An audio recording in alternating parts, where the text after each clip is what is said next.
All right.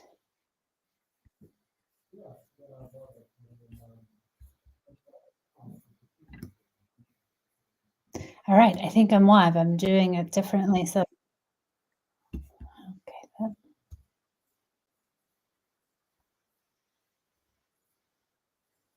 Sorry about that.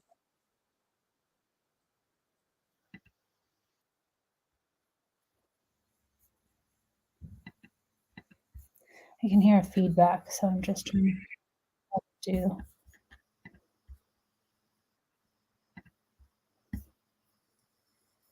Okay. Did-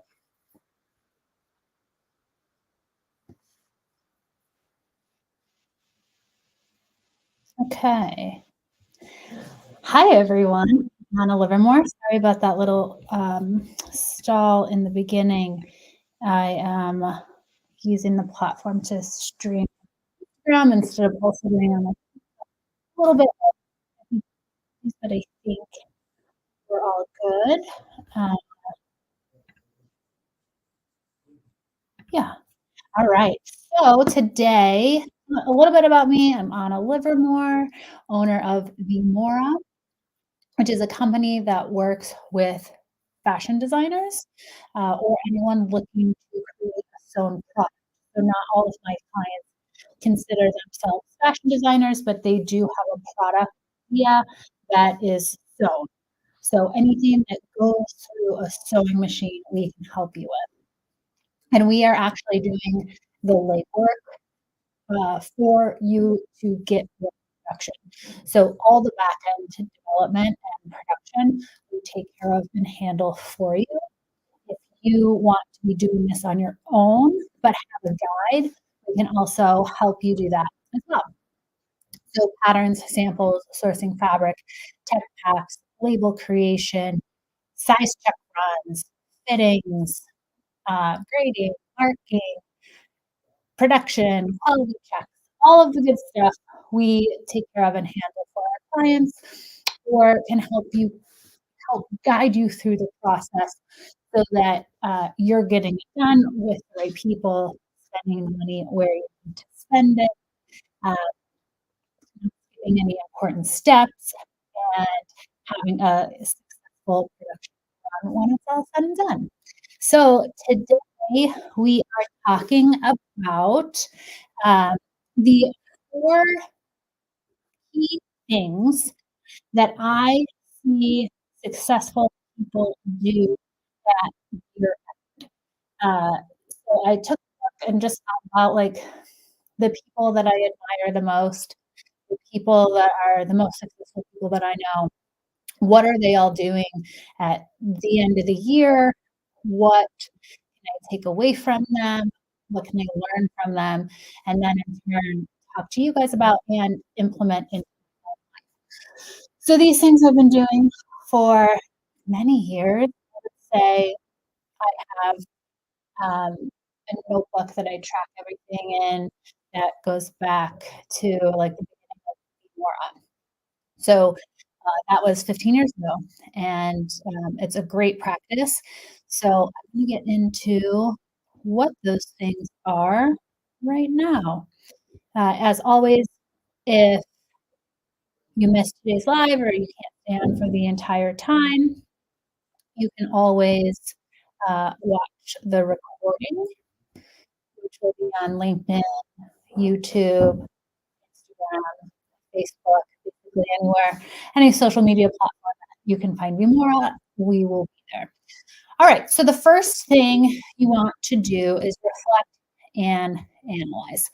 And I use the word analyze lightly. Like I want you to take this time to see all that you've accomplished in the past year.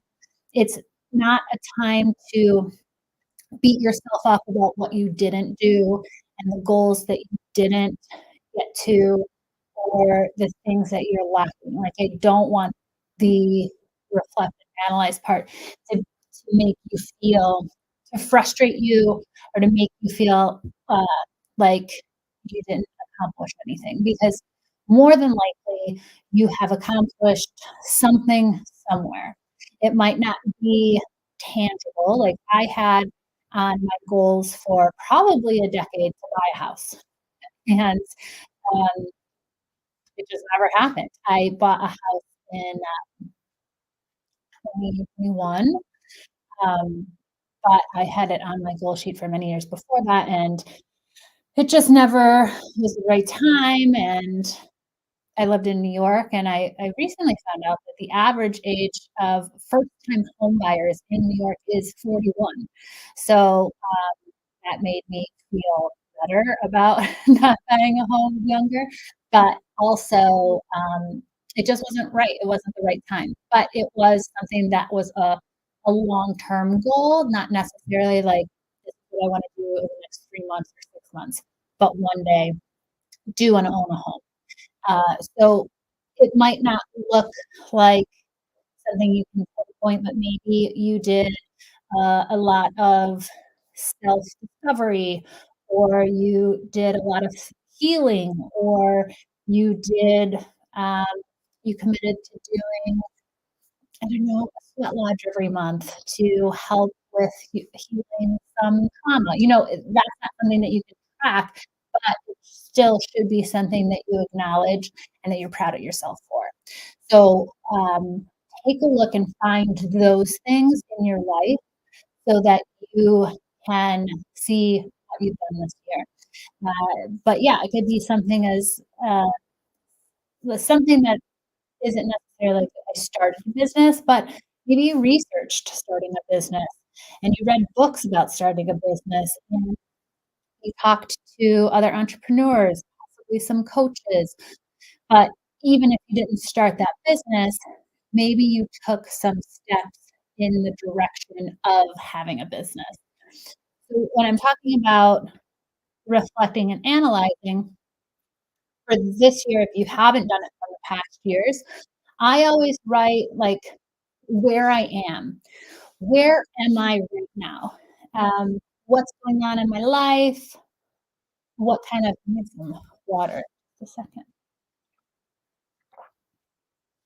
Um, where I'm at, how I'm feeling. Um, it could be how much money I have in savings. It could be, how much credit card debt I have. It could be just, like, a place that has, like, a stamp of, like, a holder for where I am right now at the end of 2024. And then next year, save the notebook. Like I said, I have this same notebook for the last 15 years, but save that notebook so next year you could say like, "Oh, well, I wiped out all of my debt," or, "I have 5 times as much in savings," or, "I used that savings and I bought that home," and that was a goal. So having a place because sometimes things can happen when you're changing and evolving and moving forward, it always can feel a lot slower than it looks from the outside. So somebody that maybe only talks to you every couple months or maybe is like watching on social media can immediately identify how you've grown or the things that you've accomplished. You might forget. So having this kind of like placeholder to go back to remember where you were a year ago will help you find, what you did accomplish this year and, how far that you've come, whether it be in your personal life, spiritual life, work life, career life. Maybe you finally quit that job that you don't like. Maybe you finally asked for that promotion that you wanted.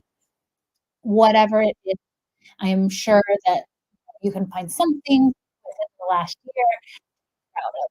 So when I say reflect and analyze, what I wanna focus on is finding those things that you did accomplish and, identifying them and proud of them and, um, just taking note and writing these things down so you have something to go back on.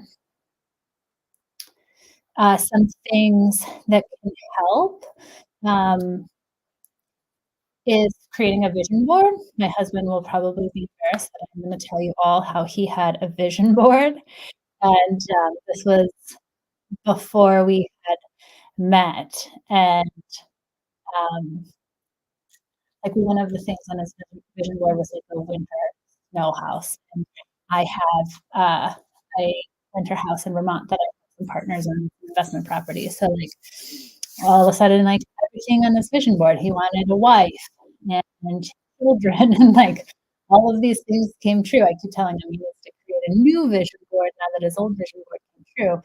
But vision boards help people do this in, like, an old school way with magazines, or you can do it on a Pinterest board, but having some sort of vision board, that you can reflect back on, a lot of people find helpful. Alright, and the next thing that you should focus on is, I have this one-page business plan that I do every single year.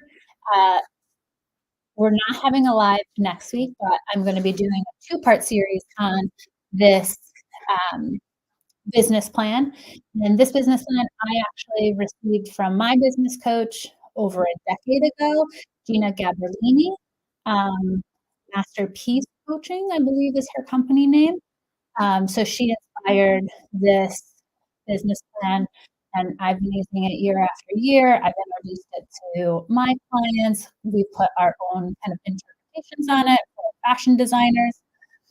It's really, really helpful to sit down and go through,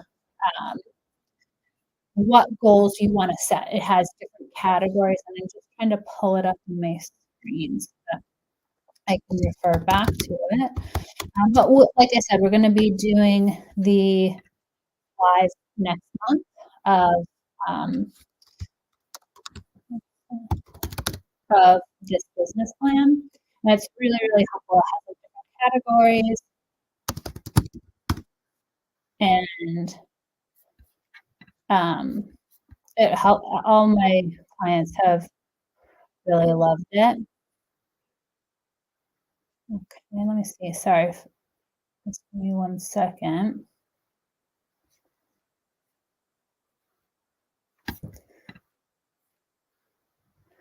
Mm, mm. I can't seem to find it while we're sitting here, but I'll have it for our call. So you wanna set your goals for next year. You wanna be specific. You wanna make sure that, um, have all the different categories that we're gonna talk about, that when you're setting your goals, they are a little bit far-fetched, like, a little bit uncomfortable, like, not so uncomfortable, like, that, like, "Oh, I'm gonna make $10,000,000 this year, and last year I made 50,000." If you are gonna have a plan to make $10,000,000, you wanna break it down so that, like, it's tangible and you have the steps to make the $10,000,000. But any goals that you're putting down or that you're thinking about should be, like, if you say, "I wanna make $1,000,000 next year," I would encourage you to be like, "Okay, what about 1.5?" You know, whatever it is, just, like, stretching everything a little bit every single time is, um, is what you wanna do with this business. Okay, and we will have this on Wednesday, um, the Wednesday after New Year's, and then the second Wednesday of the second week of New Year's.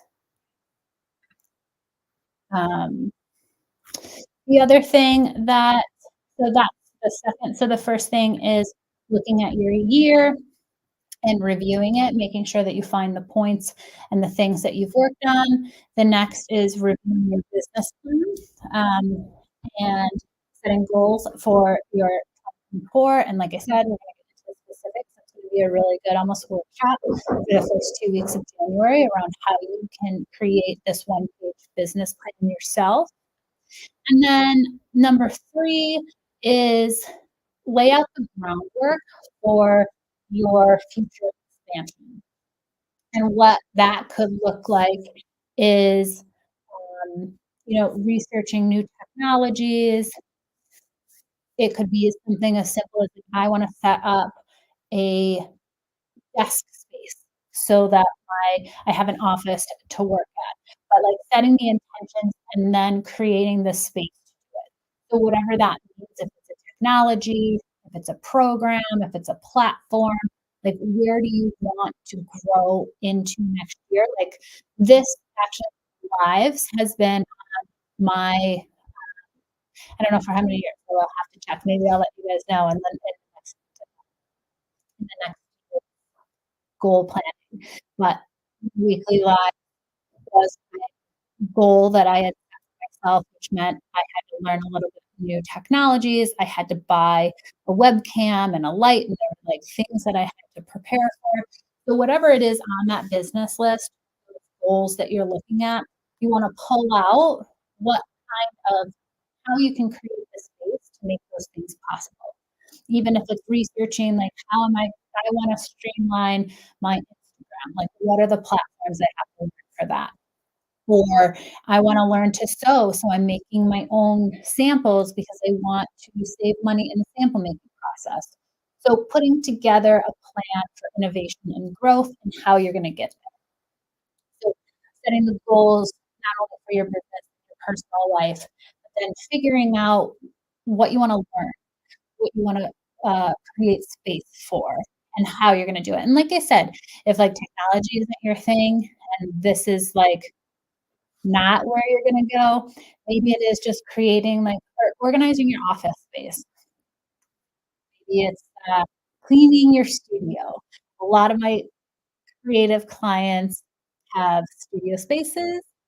I can tell you that working on top of a disorganized mess, um, in real life and, like, philosophically, you're not working as productively. You're not able to work as quickly because you can't find your scissors or you can't find the interfacing. So, taking a step back and kind of using this time to reorganize and set space for the next year. And like I said, that could be physical space or, like, space in theoretical space, but setting the space and organizing, like, it could be your laptop when you open it has, like, 10,000,000 windows, and you can never find anything. My phone, for example, I have a baby now, and, I have no storage on my phone, so I'm not allowed to send photos between clients because I have no storage on my phone. It's like, I need to fix that so that my life is easier moving forward. So my office right now, um, isn't that organized, and I think that I would feel, um, clearer-headed if I had organized spaces. So spending the last quarter of the year or maybe, like, the first couple weeks of January prepping for the new year in whatever kind of way that is for you, but, helping so that you have a clear mind. And I would even suggest I know that my last step was goal setting, but I might do this step before the goal setting because this will help you get in the mind frame. When you're setting goals, I want it to be a peaceful experience, something that comes from your intuition, something that feels, um, fun and exciting.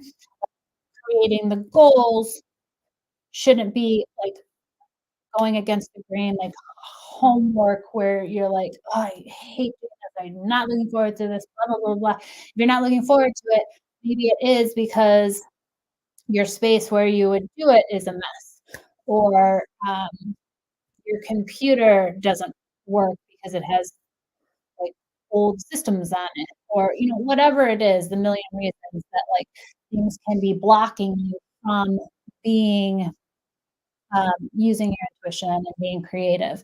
So if you gotta take care of any of that and clean house to get to the point where you're excited about the goal setting, then I would do this step first. But if you're super motivated and you wanna do all the goals, kind of work these into the goals, what you wanna learn, what space you need to create, what technologies you might need, or, like, cleaning your office space be part of your goals. So whatever works for you.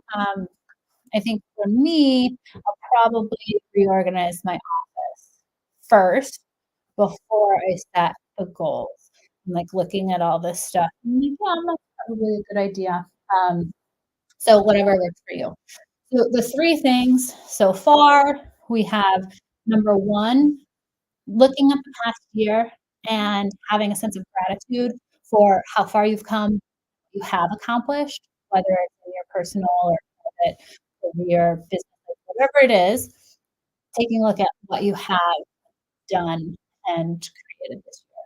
And then number 2 is setting goals for 2024 or then um, those goals a little bit out of reach, and we're gonna get into details in the next 2 weeks around what those goals should look like.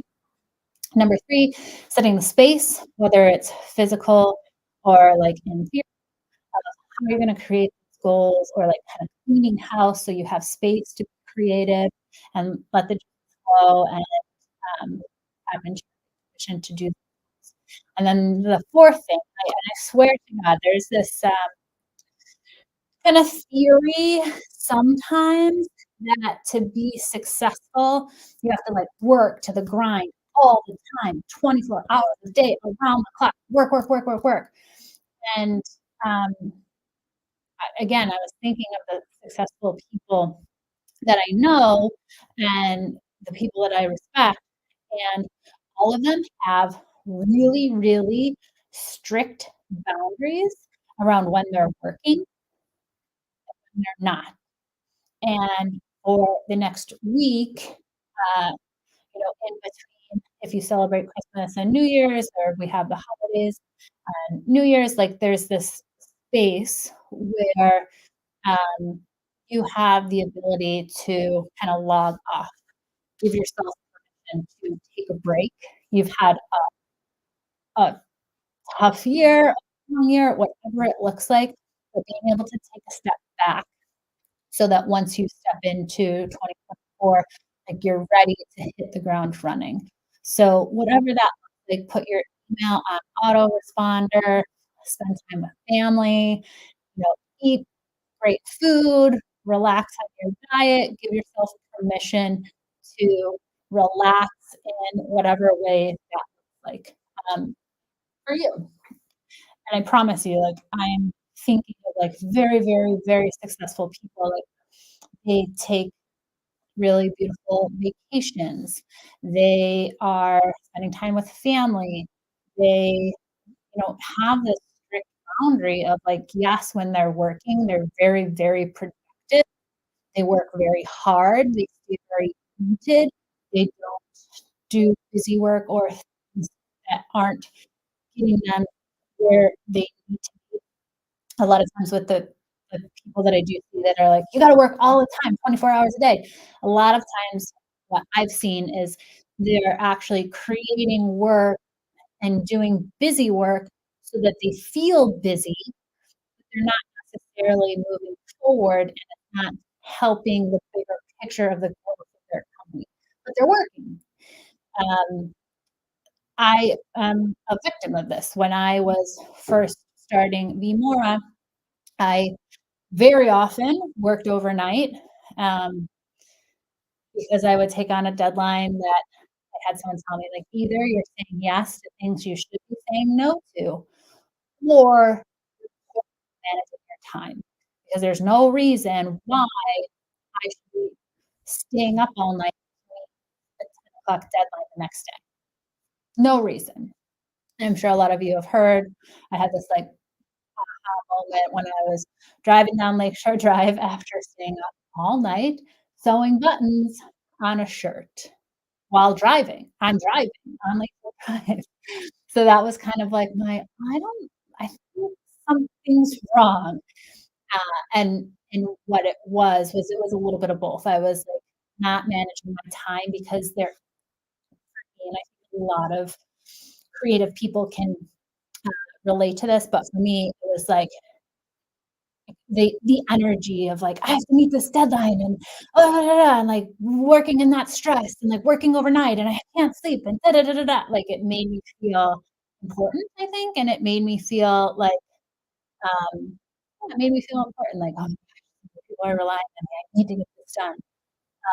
So yeah, I was procrastinating a little bit, and like not manage my time properly, but also I was 100% saying yes to anything anyone asked me because I wanted to, like, prove to them I could do this, I could meet that deadline. So I had to take a step back and say, like, I can't say yes to deadlines that are too tight for me to give a quality work in the amount of time given. And I need to make sure that I am managing my time properly. Like I was 27 when I started V.Mora, and I was like, I'm growing out of this, like, I think in college stuff, like pulling an all-nighter and stuff is fun and cool, and like I was getting older and I was like not wanting that lifestyle of like staying up all night. So that was on me and just like realizing that. So yes, I feel like having that like 24-hour busy work really, if you take a look at your what you're doing, what you're working on, you can really like solidify it to like, what do I have to do? What is the most important as a business owner?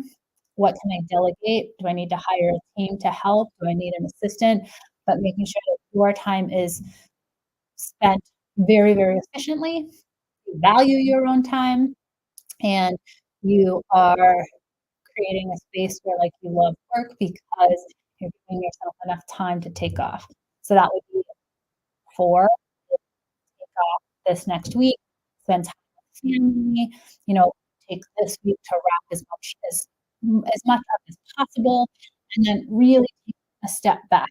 And all of these steps can be taken in any way you want. If you need that time off, which I personally, I need that time off before I'm going to, you know, reorganize my space, pick the platforms or what technologies I wanna learn for next year, do my goal list, look at my last year, like, I'm not doing any of this until after I take a week off, because that's where I'm at, like, I'm not feeling motivated to do all of that. Family's coming, kid on the way, so being excited about Christmas and, like, really unplugging is what's important to me right now. So yeah, these steps can be taken in any way that you want, but those are always the 4 things I see successful people doing that I have integrated into my own life and I share with clients. So have an amazing holiday and New Year, and as always, if you're looking to talk to me one-on-one, I do 20-minute strategy sessions, so we can go over, like, specific goals for you and how V.Mora can help, whether it's through strategic advising, production management, an example, coaching. We have a million services to meet kind of everyone's needs wherever they're at. And the link for that strategy session is on my Instagram and website. We also have this book for the Foolproof Plan to kickstart your clothing line. So if you're looking to start your clothing line next year, this is a really great place to start. It kind of just like runs you through all the steps, why they're important, why you take them at this time. If you follow this guidebook step by step, you won't miss anything. So that's a place to start. But yeah, I want everyone to just like enjoy, log out. We are not doing a live next week. Um, we're not working. My whole team isn't working. So if you want that strategy session, it'll have to be in 2020. So thank you all for listening today. I hope you got a lot out of it. And like I said, next the first 2 in January on Wednesdays, normally at 4:30, we'll be on goal setting for 2024. So make sure that you log in. All right, thanks so much, and we'll see you next year.